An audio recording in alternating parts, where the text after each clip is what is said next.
खुशामदीद। अंग्रेजी के 3 ऐसे अल्फाज हैं जो अक्सर सबको कंफ्यूज करते हैं, देयर, देयर और देयर। अगर आप भी इनमें उलझ जाते हैं तो फिक्र की कोई बात नहीं, आप अकेले नहीं हैं। चलें आज मिलकर इस कंफ्यूजन को हमेशा के लिए ख़त्म करते हैं। चलें शुरुआत करते हैं एक मज़ेदार कॉल से। कहते हैं ग्रामर के शौकीन लोगों को तसल्ली कैसे दे, बस उनकी पीठ थपथपाएं और कहें देयर, देयर। मजे की बात है ना, मतलब ये अल्फाज इतने मिलते जुलते हैं कि इनका मजाक भी बनाया जाता है। लेकिन टेंशन नहीं लेनी, हम इसे बिल्कुल आसान बना देंगे। तो सबसे पहले मिलते हैं अपने पहले दोस्त से, देयर।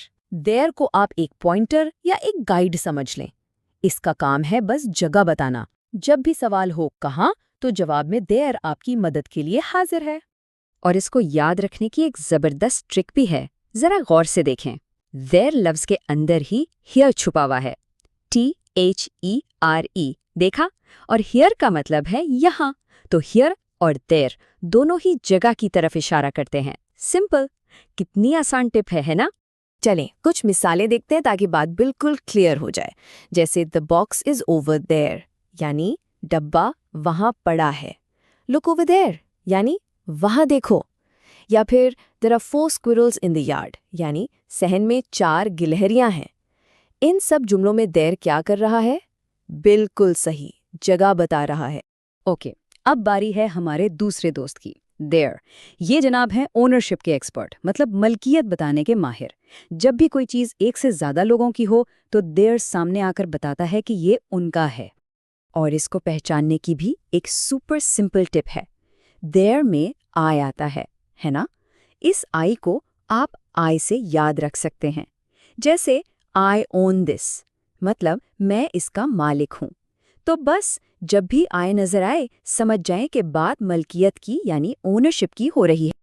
अब इसकी भी कुछ मिसालें देख लेते हैं। जैसे we rode in the car, सवाल किसकी कार? जवाब उनकी। या फिर my friends can not find their jackets, किसकी जैकेट्स? उनकी जैकेट्स। तो देयर हमेशा किसका है का जवाब देता है। सिंपल। और अब आते हैं अपने आखिरी दोस्त देयर की तरफ। ये थोड़ा अलग है, ये असल में एक सीक्रेट डुओ है। 2 अल्फाज हैं जो छुपकर एक बन गए हैं। तो ये देर आखिर है क्या? ये बस देर और आर को मिलाकर बनाया गया एक शॉर्टकट। हमने आर का ए हटाया और उसकी जगह ये छोटा सा निशान लगा दिया, जिसे कहते हैं अपॉस्ट्रोफी। बस इतनी सी बात है। समझ लें कि ए छुट्टी पर चला गया है और अपॉस्ट्रोफी उसकी जगह ड्यूटी दे रहा है। और इसको चेक करने का एक गोल्डन रूल है। जब भी आप डेयर को लेकर कंफ्यूज हों तो इसकी जगह दे आर लगाकर देखें।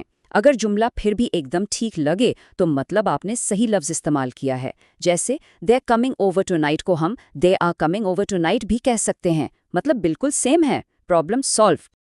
चलें जी, अब जब हम इन तीनों दोस्तों को अच्छी तरह से जान गए हैं तो क्यों ना एक छोटा सा क्विक सा रिकैप कर लें। तो ये है हमारी फाइनल चीट शीट, एक नज़र डालते हैं। नंबर 1 देयर, ये बताता है जगह। ट्रिक क्या थी? इसके अंदर हेयर है। नंबर 2 देयर, ये बताता है मलकियत। ट्रिक, इसके अंदर आई है जो आई ओन दिस की याद दिलाता है। और नंबर 3 देयर, जो असल में दे आर है। ट्रिक, अपॉस्ट्रोफी ए की जगह है। बस ये 3 चीजें जहन में रखें और इन अल्फाज में कभी कंफ्यूजन नहीं होगी। तो कैसी रही ये वजाहत? उम्मीद है अब देयर, देयर और देयर का फर्क बिल्कुल वाज़ेह हो गया होगा। अब आपकी बारी, हमें बताएं कि आगे हम और कौन से कंफ्यूजिंग वर्ड्स की गुत्थी सुलझाएं। फिर मिलेंगे अगली वजाहत में। अपना ख्याल रखिएगा।